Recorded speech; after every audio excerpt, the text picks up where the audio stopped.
Hey! Magandang araw mga kasisid. Welcome back po sa aking channel at kung bago ka pa lang sa channel ko, syempre, welcome na welcome ka. Kaya kung magustuhan mo ang video na to, huwag kalimutang mag-subscribe, i-like o i-share.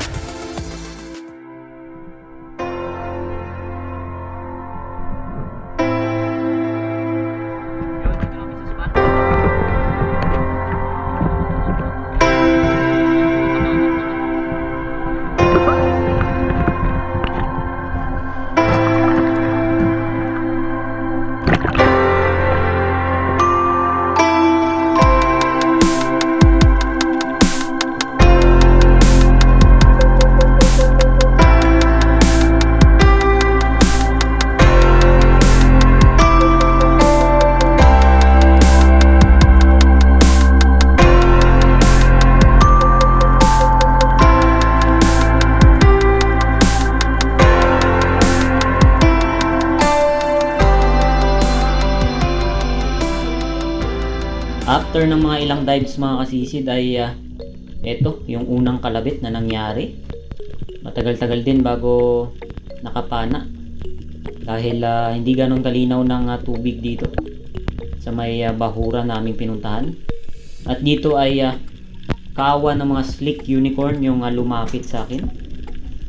Hindi pa ganun kalalaki yung iba, kaya pumili ako ng malaki-laki ng konti pero medyo mailap. Yung mga maliliit lang yung lumalapit, yung malaki ay lumalayo, kaya tinimingan natin na maganda ito mga kasisid bago kinalabitan.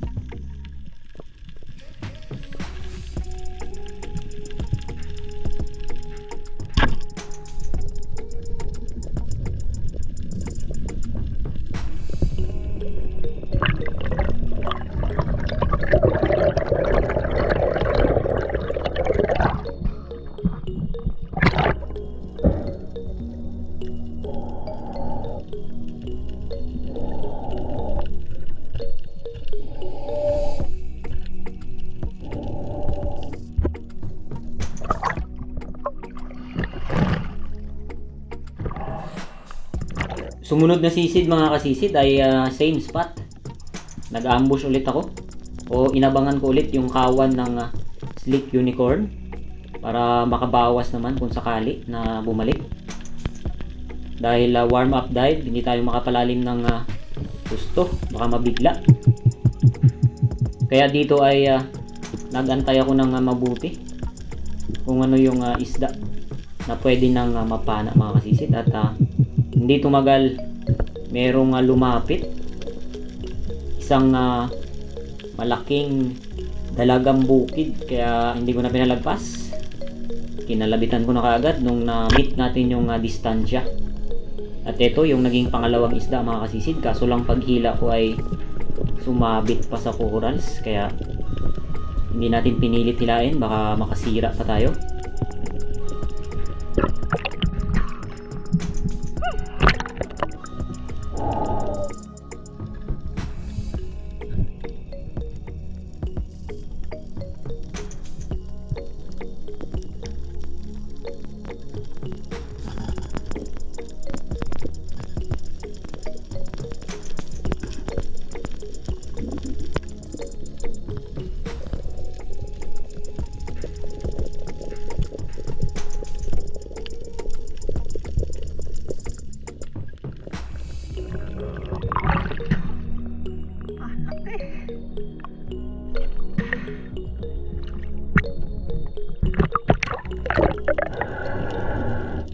Next dive, meron ako nakitang species ng lipti. Isang yellow stripe sweet lips ito mga kasisid. Matagal ko nang inabang-abangan ito pero medyo mailap, at nung hinabol ko ng konti ay na-timingan naman bago kalabitan mga kasisid. Maganda yung pagkakatama at ito.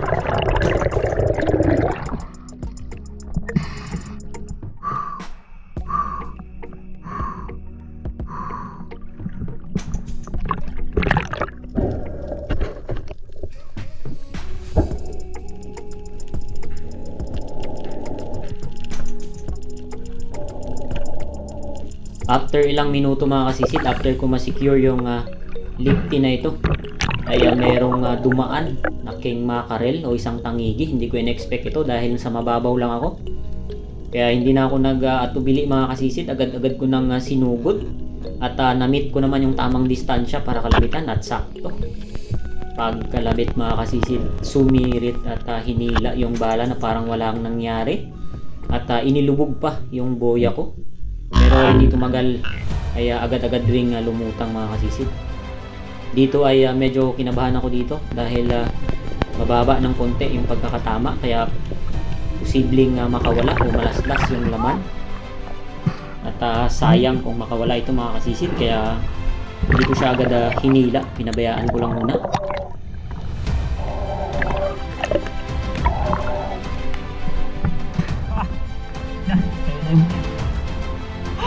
Kalama ka muna. Lubog.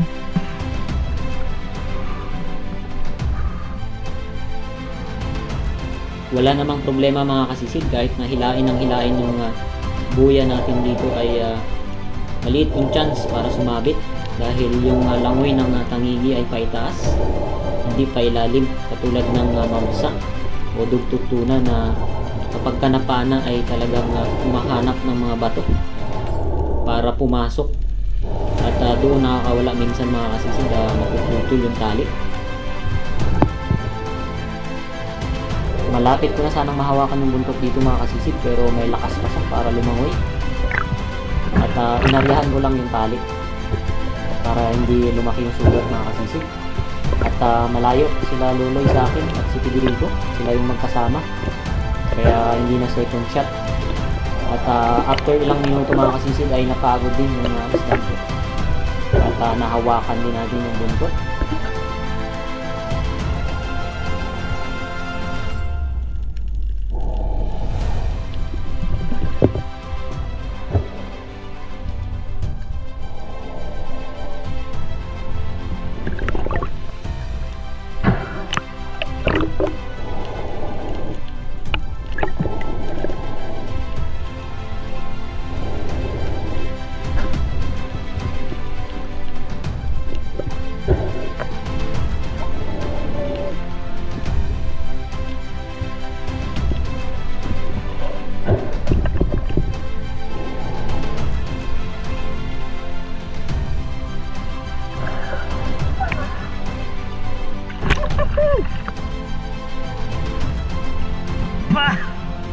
Yes, sir!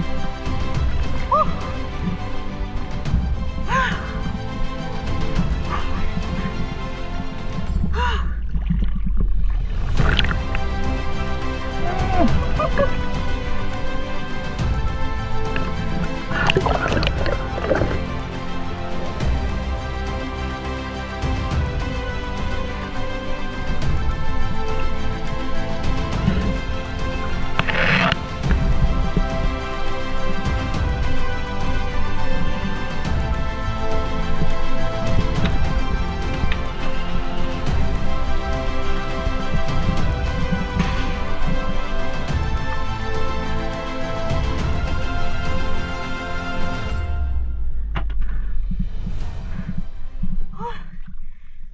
Thank you Lord. Dali tayo. Tangigi. Pinakamalaking tangigi pa na huli ko so far. So far so good.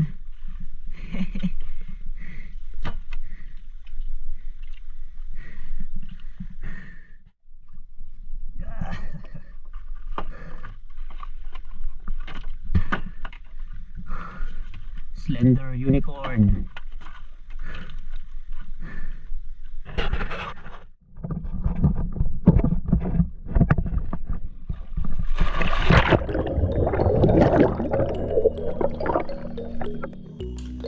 Pagkatapos ko maihatid yung mga isda mga kasisid ay balik ulit sa pagsisid. At dito nagtry ako mag-ambush sa may mga maraming tanggapa na ito.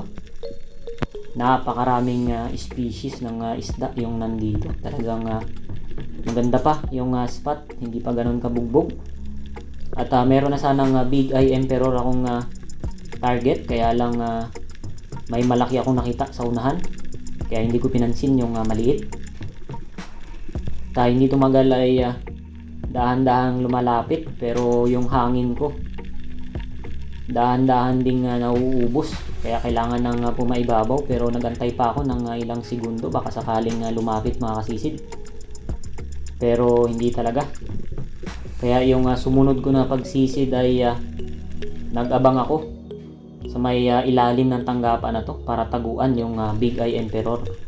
At ito yung sumunod na nangyari.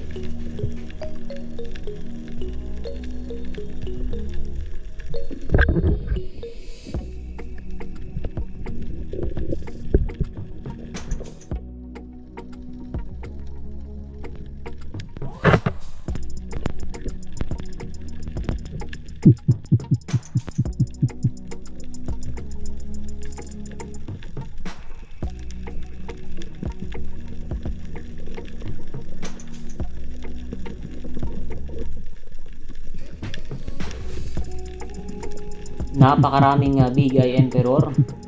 Malalaki na yung iba, pero yung pinakamalaki ay ayaw lumapit. Kaya yung isang good size na lumapit sa akin mga kasisid ay agad-agad na nating kinalabitan yan. Hindi niya ako napansin dahil tinaguan ko siya.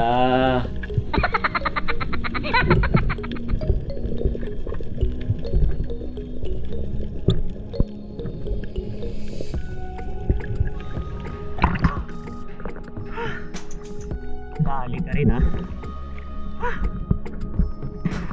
Ang talino talaga.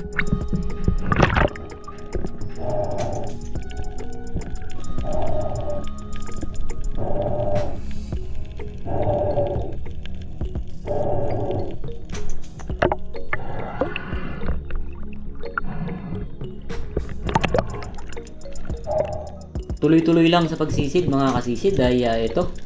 Meron ako nakitang slender unicorn, yung medyo payat ito na suran, yung may sungay din na mahaba. At ayaw pa lumapit sa akin nung simula, kaya inantay ko pa ng ilang segundo. At medyo nainip ako dito mga kasisid dahil matagal na ako nag-aabang sa kanya, kaya nilapitan ko na. At sakto naman nung pagkalabit ko ay maganda yung pagkakatama.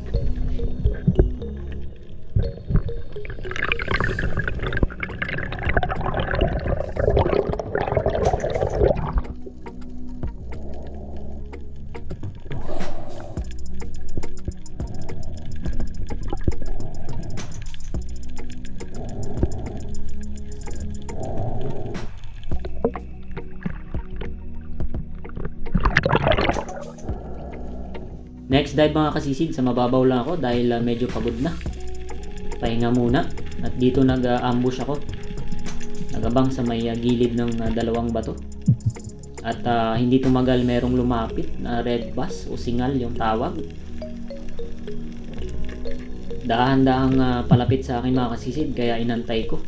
At nung nakaharap sa akin ay agad-agad kong kinalabitan, pero nakawala mga kasisid. Sayang, mababa yung tama.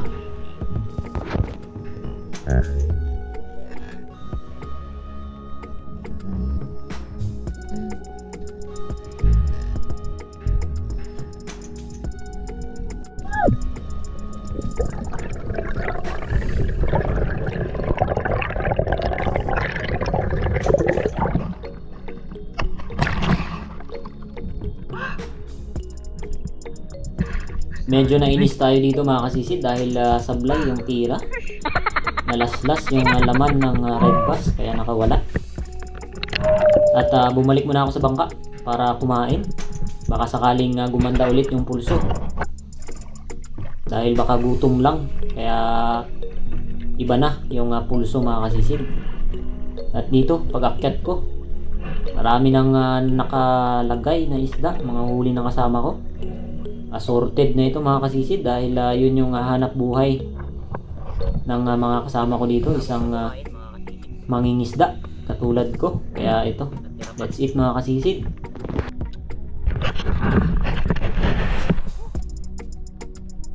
Smile tayo ngayon dahil naka-kickback tayo. Masaya ang bata. Pagkatapos sa kumain mga kasisid ay pahinga-pahinga lang ng konti. Balik ulit tayo sa pag-dive. At dito ay kasana natin dahil baka may biglang dumaan na naman na King Mac. Hindi tayo ready. At mas mainam na nakakasak agad yung pana.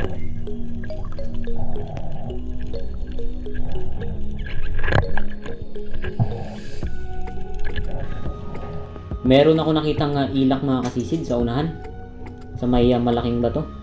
Kaya hindi na ako lumapit doon para hindi mabulabog. At dito ko siya inabangan mga kasisid. Dahil mailap yung ilak ay dito ko siya inantay. At ilang segundo lang yung nakalipas. Nandito na siya lumalapit sa akin. Kaya agad-agad nating pinalabitan yan. At ito yung isda na nahuli natin na pagkatapos kumain. Napakaganda ng pulso. Talagang tama yung hinala ko. Gutom lang talaga kanina. Kaya hindi maganda yung pagkakatama sa red bass.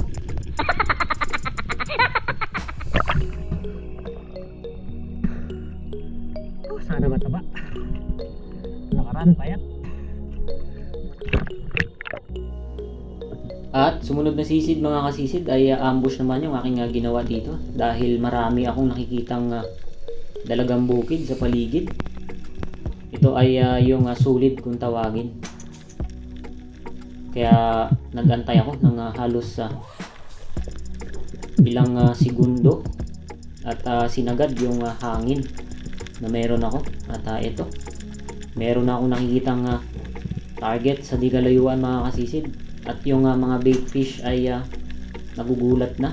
Yan ang mga sinyalis na meron ng malaking isda na papalapit. At hindi ako nagkamali mga kasisid, meron ng red bass. Napakalaking singal nito mga kasisid. Dire-diretso yung paglapit sa akin at sakto naman nung pagkalabit ko na spine shot.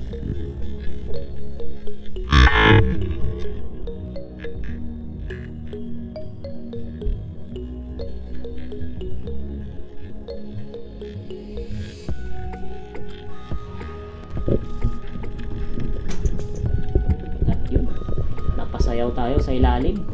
Tuwang-tuwa.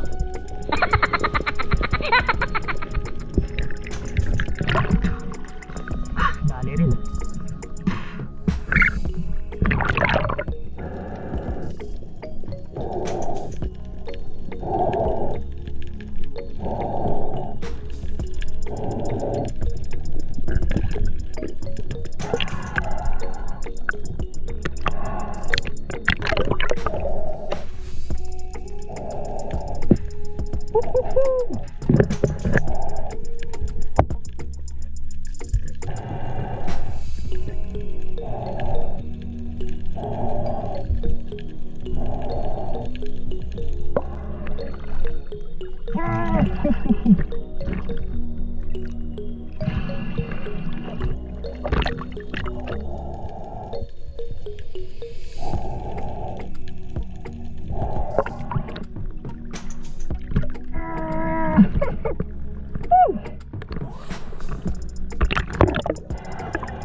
At habang pabalik ako sa bangka para ilagay yung isda mga kasisid ay nadaanan ko ito, yung kakaibang isda.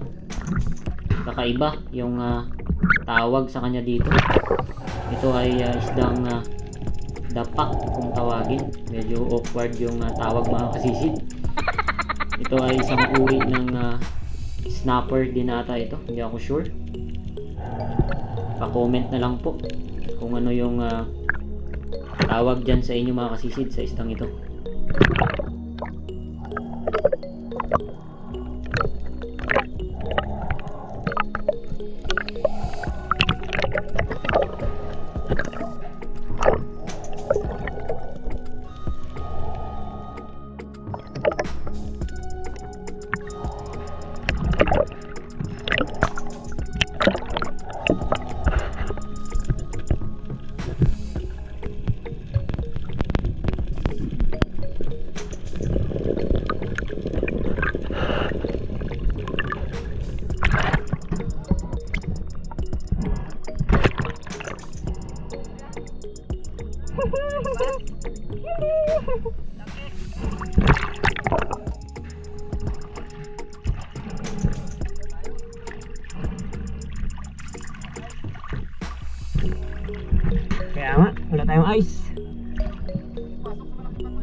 Opa! Ah! Ah! Bigat siya, yung pinakabigat. Dalawa sana yan. Yung una bago ako nagkain. At habang pauwi kami mga kasisid ay shoutout muna tayo. Baka magkalimutan dahil nakaraang video natin ay hindi tayo nakapag-shoutout. Ngayon ay nakalista na tayo ng mga nagpapa-shoutout sa atin mga kasisid. Maraming salamat. Kasumpang family, Butch and Ellen May, mag-asawa, at sa mga anak niya. Si Maya Ochel at Ulysses. Vicente from Daman. Mix Channel, Viajeros from New Jersey. Shoutout sa anak ko na si J. Emmanuel Pamplona ng Paranaque, from June Rick Pamplona ng Ireland. Yun, sa mga OFW po natin, ingat po kayo dyan. Maraming salamat sa patuloy na suporta. Brady Servando from El Nido, Jonathan Nicabalo, Glenn Olaso, Jeanine Madinancel, Rocky Bantela, ng Sir Daddy Kayadong family from Nay Cavite, Jonathan Gaspar and family from Malabon City, Ray Dagsalio, Steve Obias, Kurt Serel from Bombang Nueva Vizcaya, June Marco Espanya, Buhay Probinsya from Romblon, Carlos Camarillo from North Cotabato, and Jason Benaraba. Yun, maraming salamat po. At sa mga bagong subscriber po natin ay maraming salamat sa pag-subscribe at sa patuloy na panonood. At ito po, tinimbang na natin o kinilo. Yung red bass ay 5 1/4 at yung tangigi naman ay 6 3/4. At syempre, alam na, kikilaw tayo mga kasisid. Talagang first class pang kilaw ito. Dahil matagal na akong hindi nakatikim ng kinilaw na tangigi, ay kikilawin natin to ngayon. At yun po, sa nagpapa-shoutout, mag-comment lamang po kayo. At maraming salamat. God bless us all po. Dami pa doon, oh. Kaya banda. Kaya banda.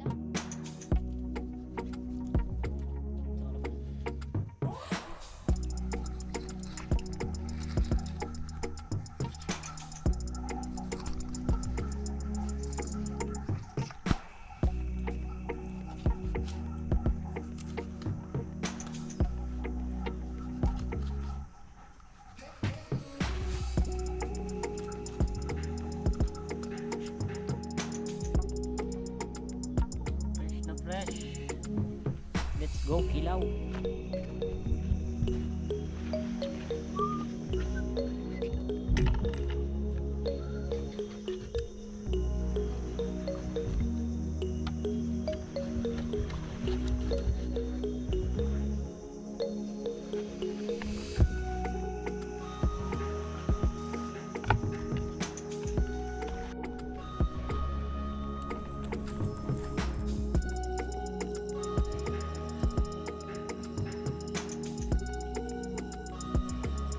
Wow, lamig kayo.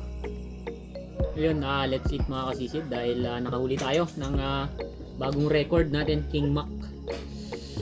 Nasa lagpas 6 na kilo. Kaya yan, nagkilaw tayo mga kasisid. Talagang first class na pangkilaw to. Kaya tikman na natin. May sili ito, may luya, kompleto. Lambot ng laman. Pakasarap.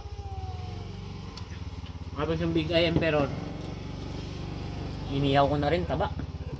Tsaka isang labayta, paborito. Pinakamataba rin to. So, let's eat. Kulang ng asin to ah. Gusto naman kayo. Kulang ng asin. Kaya nakil. Kalamansi, ang lagay mo dyan? Abo. Suka pa lang. Mawayo yung pa-video di pag ginanain. Mga sinampay. Ano kung sinampay na tuloy bahay?